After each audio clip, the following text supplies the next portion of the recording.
हम लोग पातंजल योग दर्शन में समाधि पाद कंप्लीट कर चुके हैं और द्वितीय पाद है हमारा साधन पाद। साधन पाद को आज हम लोग शुरू कर रहे हैं। तो साधन पाद की शुरुआत क्रिया योग से होती है।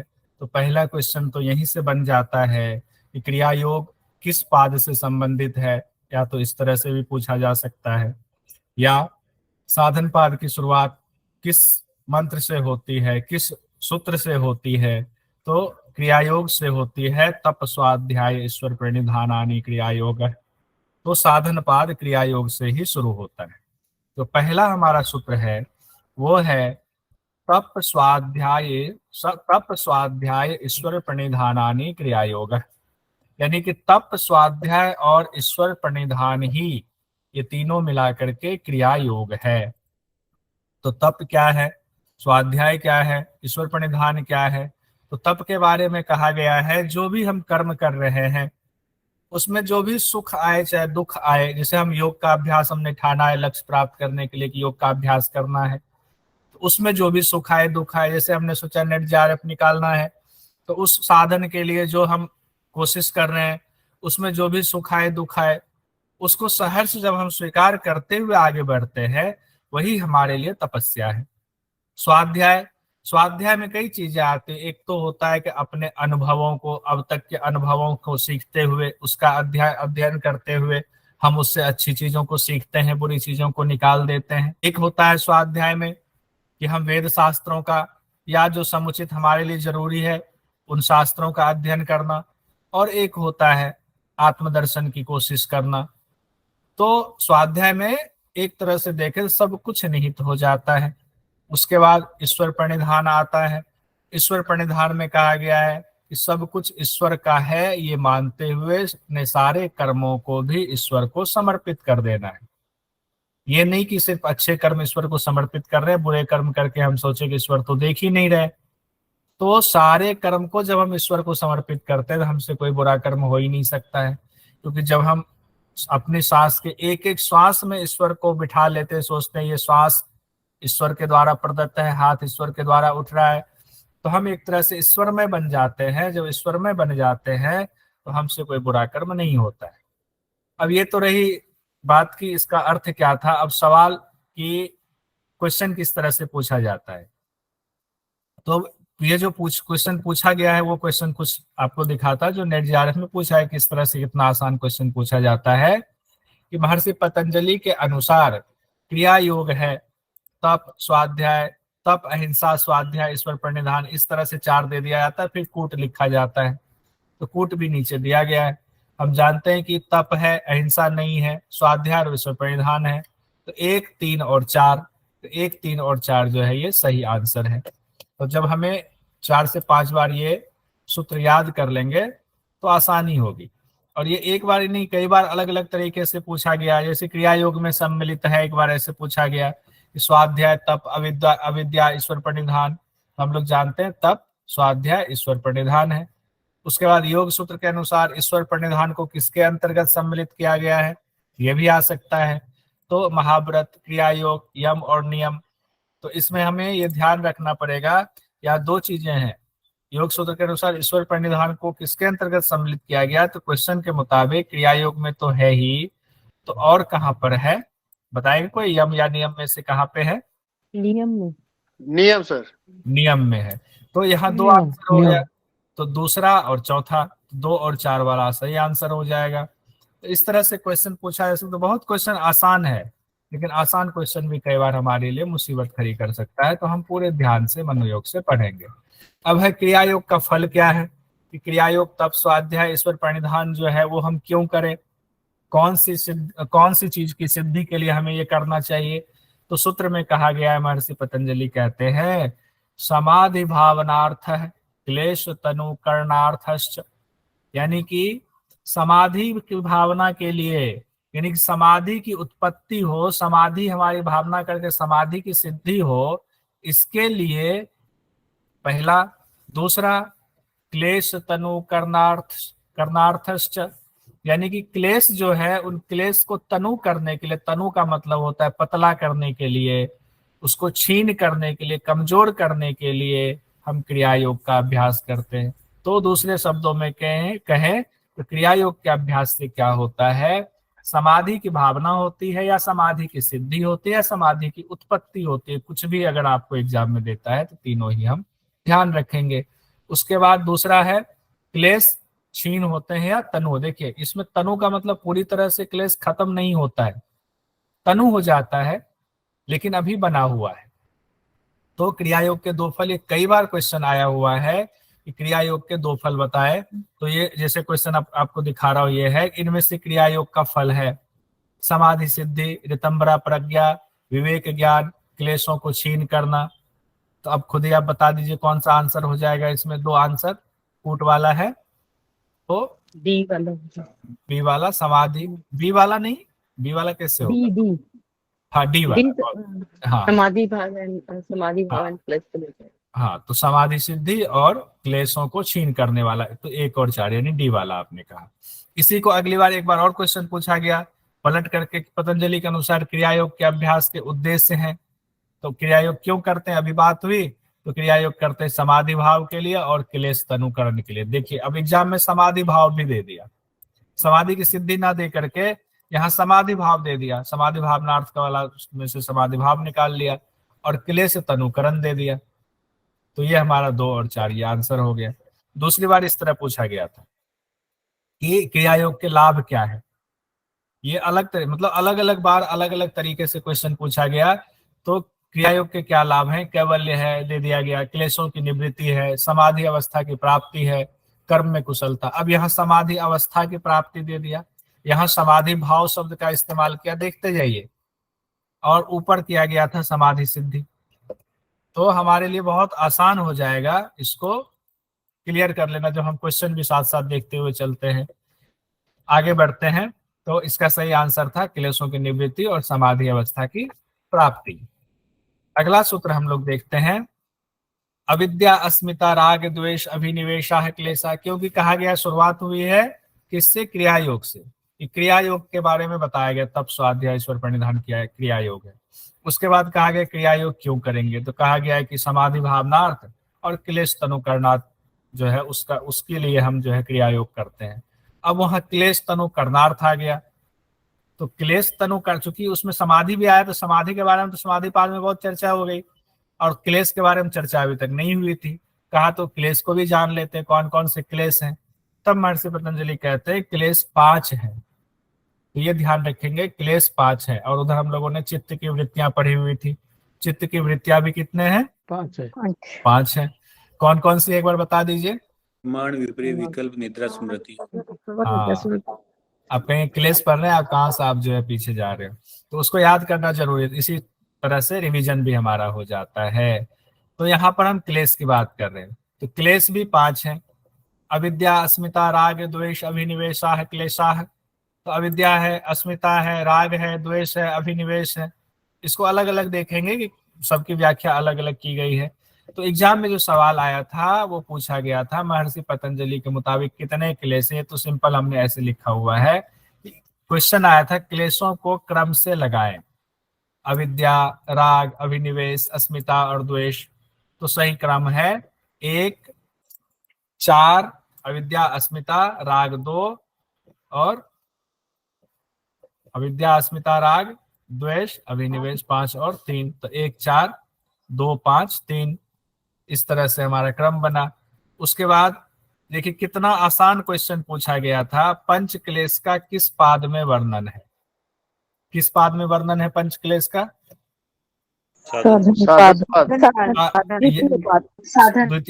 साधन पाद, और साथ साथ द्वितीय पाद भी बोल दीजिए। क्या पता एग्जामिनर का बहुत क्वेश्चन आसान पूछ दे, साधन की जगह द्वितीय दे दे। हम सोचेंगे तो बहुत क्वेश्चन आसान है, तो वैसे भी लेवल 1 का क्वेश्चन हमारे, तो उसमें पूछेगा ही।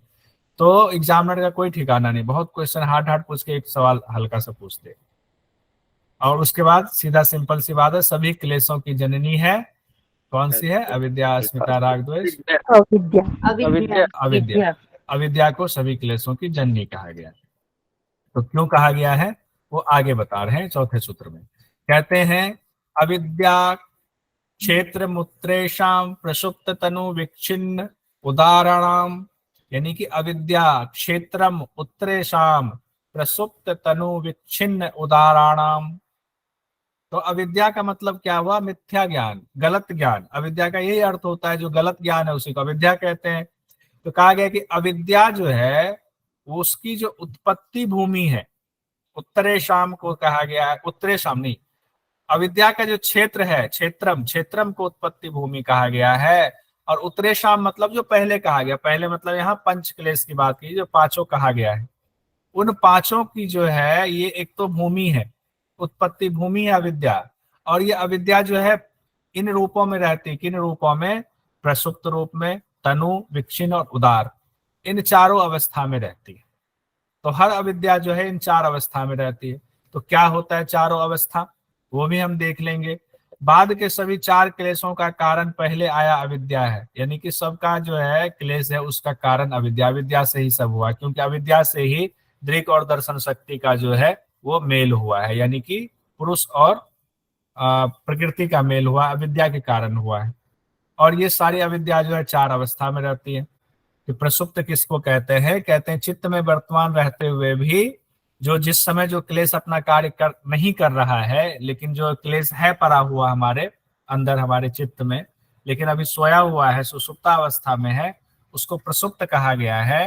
और तनु कहा गया है कि क्लेशों में जो कार्य करने की शक्ति है उसका जब योग के साधनों के द्वारा ह्रास कर दिया जाता है, क्लेश तनु करना, जब उसको कम कर दिया जाता है, हीन कर दिया जाता है, लेकिन है वो बना हुआ है, तब जो है राग द्वेष आदि क्लेश साधारण मनुष्यों की भांति जो है साधकों पर अपना आधिपत्य नहीं जमा सकता है, जबकि उसके अंदर मौजूद है। उसी को तनु अवस्था कहा गया है क्लेश का। विच्छिन्न अवस्था कहा गया है जब कोई क्लेश उदार होता है, उस समय दूसरा क्लेश दब जाता है, यानी एक आता है दूसरे को दबा करके एक आता है, तो एक आएगा दूसरा को दबाएगा कि किसी की मृत्यु हो जाए, तो उस दुख में हम डूब जाते हैं। जबकि उससे पहले हो सकता है कुछ दूसरा दुख हो, हमारी तबीयत खराब हो, हमारे पास आर्थिक स्थिति का अभाव हो, हम उस दुख में डूबे हुए थे, लेकिन दूसरा क्लेश आ गया। जैसे दूसरा क्लेश आया उसने पहले वाले क्लेश को दबा करके वो जो है पूरा छा गया। तो इस तरह से एक क्लेश आता है दूसरे को दबा करके, जो ये क्रम चलता रहता है उसको वो विच्छिन्न अवस्था कहते हैं। और उदार अवस्था कहते हैं जिस समय जो क्लेश अपना कार्य पूर्ण तरह कर रहा होता है, उसके अलावा वो किसी क्लेश को लंबे समय तक आने ही नहीं देता है, तो वो क्लेश उस समय के लिए वो उदार होता है। विच्छिन्न में एक आया दूसरे को दबाए, दूसरा आया तीसरे को दबाए, इस तरह से चलता रहता है।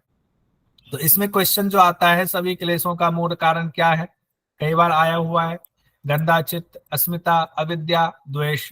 तो गंदा चित्त वगैरह नहीं होगा, अस्मिता भी नहीं होगा, सीधा अविद्या ही कहा जाता है। अविद्या ही सभी क्लेशों का मूल कारण है, अविद्या की वजह से ही ये क्लेश उत्पन्न हुए हैं।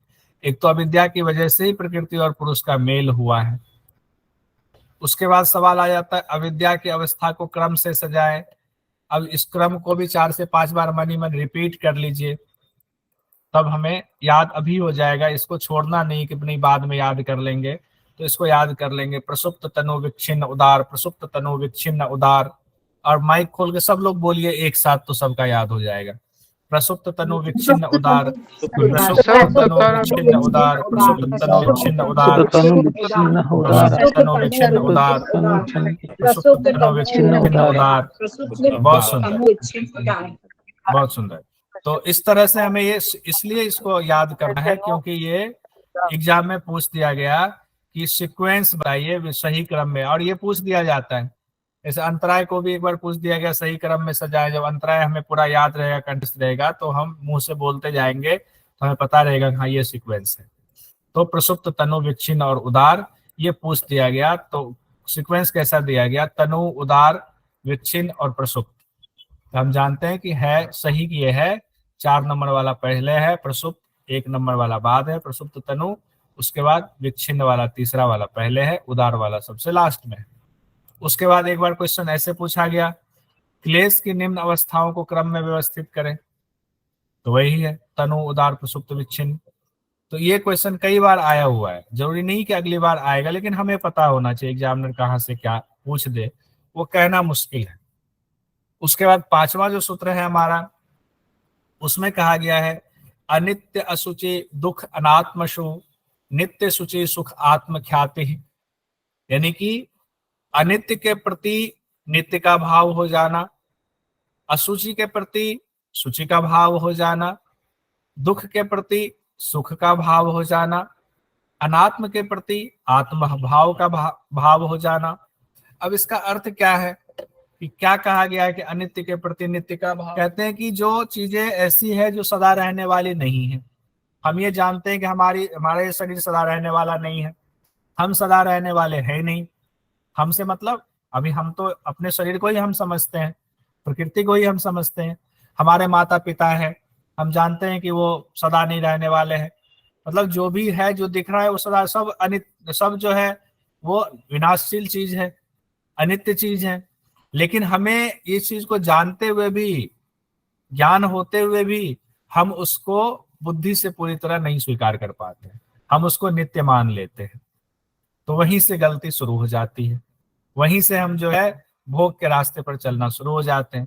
उसके बाद का अशुचि में शुचि। अशुचि का मतलब क्या है? शुचि का मतलब होता है पवित्र होना, अशुचि का मतलब है अपवित्र होना। जो अपवित्र है उसको हम जो है पवित्र समझ लेते हैं। जैसे शरीर को हम बहुत पवित्र समझ लेते हैं, तभी जो है संसर्ग की इच्छा हमारी होती है, तभी प्रेम भाव जागता है। जबकि ये शरीर जो है गंदगी का ढेर है, इसी शरीर से मल भी निकलता है, पसीना भी निकलता है, नाक से भी निकलता है, मुंह में अगर ब्रश ना करे तो बदबू आने लग जाती है। अपवित्र है ये शरीर, तभी बार बार इसको पवित्र करने की जरूरत पड़ती है। तो जो अपवित्र है उसको हम पवित्र समझ लेते हैं, ये हमारी जो है दिक्कत है।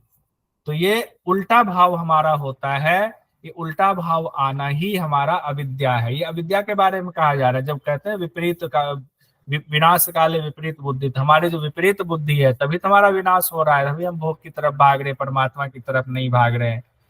उसके बाद कहा गया दुख में सुख की अनुभूति। हम ये जानते हैं कि ये चीज हमें दुख देने वाली है, लेकिन उस समय हमें बड़ा सुख होता है। कोई रसगुल्ला दे दे तो हम खूब जो रस भी पीना शुरू कर देते हैं, खूब रसगुल्ला का स्वाद लेते हैं। और रसगुल्ला का स्वाद लेते हैं, हम ये भूल जाते हैं कि उसमें इतना मीठा है कि वो हमारे शरीर के लिए नुकसानदेह हो सकता है। तो उस समय जो है वो, उसका जो है बाद का फल दुख देने वाला है, लेकिन उस समय हमें बड़ा सुख की अनुभूति होती है। ऐसे ही बाकी कई जो है सुखद चीजें जो हमें तात्कालिक सुख देती है, बेसिकली वो दुख का कारण है। बाद में हमें उससे दुख मिलना है, लेकिन हम उस दुख को नहीं देख पाते हैं, हम उसमें सुख की अनुभूति करने लगते हैं। तो ये अविद्या है। उसके बाद कहते हैं अनात्मा में आत्मभाव देख लेना। अब यहाँ अनात्मा में आत्मभाव से क्या तात्पर्य है? तो अनात्मा जो है, जो आत्मा है ही नहीं, आत्मा चेतन है, प्रकृति जड़ है। उस जड़ में हम चेतन भाव देख लेते हैं, उससे अपना संबंध मान लेते हैं।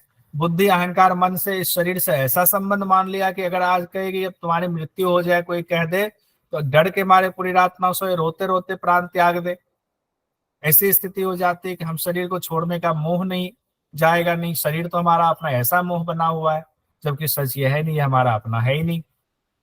तो ये जो अनात्मा है, जो आत्मा का कोई इससे लेना देना नहीं, कोई सगा संबंधी ये नहीं है, उसमें आत्मभाव की भावना कर लेना, ये जो उल्टी बुद्धि, ये जो कुबुद्धि है, यही अविद्या है। तो ये अविद्या के बारे में इतना बढ़िया इसमें समझाया गया, 4 चीजों से समझाया गया है। अनित्य, अशुचि, दुख, अनात्मा, और उसी को कहा गया नित्य, शुचि, सुख, आत्म भाव। ये 4 चीजों को जोड़ा गया है। उसके बाद आगे बढ़ते हैं, 6ठे नंबर के सूत्र में आते हैं।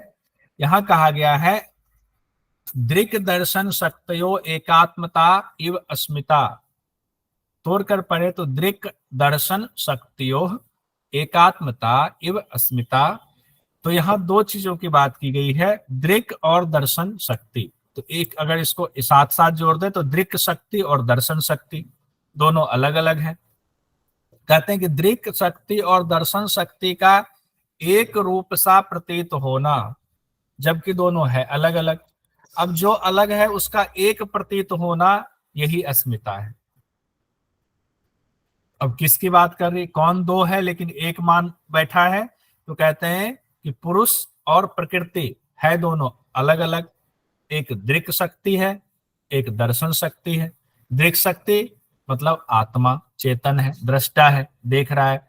दर्शन शक्ति जिसका दर्शन कर रहा है, जिन प्रकृति का दर्शन कर रहा है ये पुरुष, वो दर्शन है, वो जड़ है। लेकिन ये जड़ है, एक चेतन है, एक जड़ है, दोनों का संबंध कैसे हो सकता है? हो ही नहीं सकता है। लेकिन अविद्या की वजह से दोनों का संबंध हो जाता है। जब दोनों का संबंध अविद्या की वजह से हो जाता है, दृक् शक्ति और दर्शन शक्ति का, और संबंध ऐसा हो जाता है दोनों एक सा मिला जुला लगने लगता है, यही अस्मिता है। तो दोनों भिन्न है, फिर भी अविद्या के कारण ही दोनों एक हो जाता है, ये अस्मिता कहा गया है। अब जो क्वेश्चन है, सवाल दृक् और दर्शन शक्ति का एक हो जाना क्या कहलाता है? तो अस्मिता कहलाता है। इसमें 4 क्वेश्चन हो सकता है, 4 ऑप्शन आपको दे दे कि दृक् शक्ति और दर्शन शक्ति का एक हो जाना कहलाता है। या इसको दूसरे रूप में भी कहा जा सकता है, दृक् और दर्शन शक्ति एक मालूम पड़ता है किन की वजह से? तो अविद्या की वजह से मालूम पड़ता है। उसके बाद अगले सूत्र में आते हैं, आ गया है सुखानुशयी राग है, सुखानुशयी राग है, सुख अनुशयी राग है। अनुशय छिपा हुआ है, यानी सुख हमने किसी चीज का भोग लिया। एक बार हम गए कनॉट प्लेस और हमने वहां समोसा किसी दुकान का ऐसे खा लिया, अब वो हमारे चित्त में ऐसा बैठा कि अब वो दोबारा वही समोसा हमें खाने कनॉट प्लेस जाना है। अब उस साधन के प्रति ऐसी तृष्णा, ऐसा लोभ, ऐसा राग उत्पन्न हो गया कि उसको भोगने की इच्छा दूसरी बार भी उत्पन्न हो गई या बारंबार उत्पन्न हो गई। यही जो है राग है, सुखानुशयी राग है। किसी से मिले, मुलाकात हुई और उसका व्यवहार इतना अच्छा लगा, उसकी बातें इतनी अच्छी लगी, उससे दोस्ती हो गई। अब उसके प्रति राग उत्पन्न हो गया कि दोबारा उनसे मिलना है, तो उनसे दोस्ती करनी है, दोस्ती रखनी है। ये सिर्फ विपरीत लिंग की बात नहीं, सेम लिंग में भी होता है। किसी की बातें, किसी के प्रति बहुत राग किस व्यक्ति के प्रति हो जाता है, एक व्यक्ति का दूसरे के प्रति, और बड़ी गहरी मित्रता हो जाती है उनमें। ये भी जो है गलत है, बहुत ज्यादा राग होना भी गलत है। तो कहते हैं एक बार वो भी भोगी हुए, एक बार भोगे गए सुख को बार बार भोगने की आसक्ति, यही राग है। तो इसमें हो सकता है कि आपको सूत्र दे दे कि सुखानुशयी क्या है? राग है, द्वेष है, अभिनिवेश, विवेक, ज्ञान। तो सुखानुशयी राग है।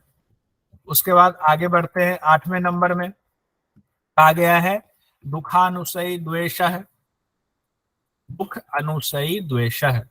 यानी कि दुख भोगने के बाद, जिससे हमने दुख भोगा, जो परिस्थिति थी या कोई व्यक्ति था, वो हमारे अंतःकरण में उसके प्रति क्रोध उत्पन्न हो गया, उसके प्रति द्वेष उत्पन्न हो गया। वही क्रोध, उसके प्रति जो हमारा एक भाव ऐसा उत्पन्न हुआ जिससे घृणा हो गई, तो वही द्वेष है।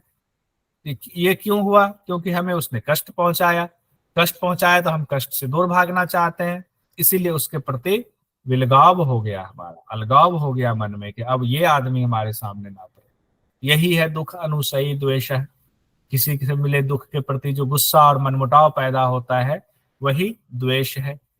उसके बाद आगे बढ़ते, अभिनिवेश के बारे में सुंदर व्याख्या की गई है। कहते हैं इस सूत्र में 9वें नंबर में, स्वरसवाही विदुषो अपि तथा रूढ़ो अभिनिवेश है। स्वरसवाही, जो एक समान चलता रहता है, विदुष अपि, विदुषों में भी यानी विद्वानों में भी, मूढ़ में तो रहता ही है, विद्वानों में भी वो रहता है। तथा आरूढ़ है, आरूढ़ रहता है, अभिनिवेश है, वो अभिनिवेश है, यानी मृत्यु का जो भय है। अब यहाँ मन में सवाल कई बार आता है, विदुषः शब्द का इस्तेमाल क्यों किया गया है? विद्वान को क्यों? विद्वान तो सब जानते हैं। देखिए, 2 चीजें हैं, जानना और उसको जीवन में उतारना, दोनों अलग चीज है। हम लोग भी तो जानते हैं कि जो है मृत्यु का भय, मृत्यु तो सबको आना है, जो पैदा हुआ उसको मरना है। लेकिन क्या हमारे अंदर मृत्यु का भय नहीं है? तो क्या हम मूढ़ हैं? तो हम भी विद्वान हैं, इतना पढ़ लिख लिए, तो हमारे जैसे विद्वान में और हमसे ज्यादा विद्वानों में भी समान रूप से रहता है, मूढ़ में भी वैसे ही समान रूप से रहता है, विद्वान में भी समान रूप से रहता है। यही अभिनिवेश है, यही मृत्यु का भय है। किसमें नहीं रहता है? जिसने प्रकृति और पुरुष को अलग अलग जिसने दर्शन कर लिया, उसमें नहीं होता है, तो वो योगी हुए। अभी हम लोग योग साधक हैं, तो उनमें नहीं होता है।